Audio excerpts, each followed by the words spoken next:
They leveled my barn without warning, so I made their entire lake disappear.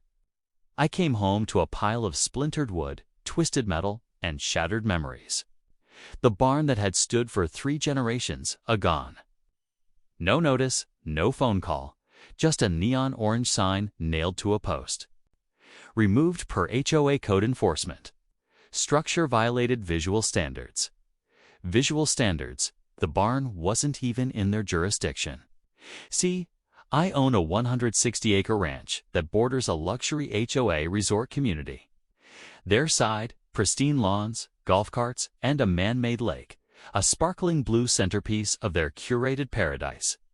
My side, real land, cattle, hay, fences, and that old barn.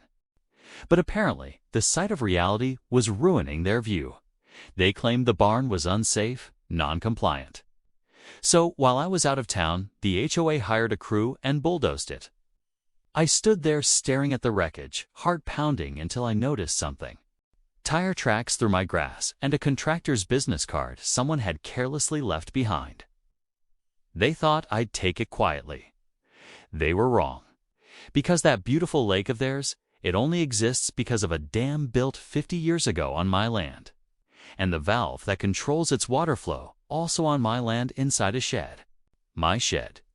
Years ago, the original HOA board begged me to allow the lake.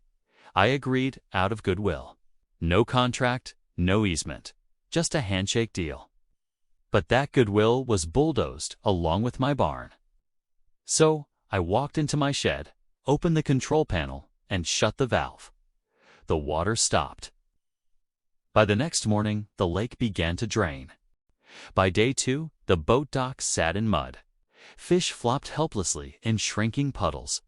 Homeowners panicked. Resort guests checked out. Then Greg, the smug HOA president, came knocking. "You can't do this," he yelled. I held up the property map. "Damn, this valve, this land, and all mine." He muttered something about lawyers. Already filed a police report, sued, and sent aerial photos of the dried lake. By the end of the week, the HOA wasn't just dealing with an empty lake. They were in deep legal trouble, begging to pay damages and fix the barn. I said no and had them bring in water weekly to keep it from drying out. Let this be a lesson. Destroy a farmer's barn and he just might take your entire lake with it.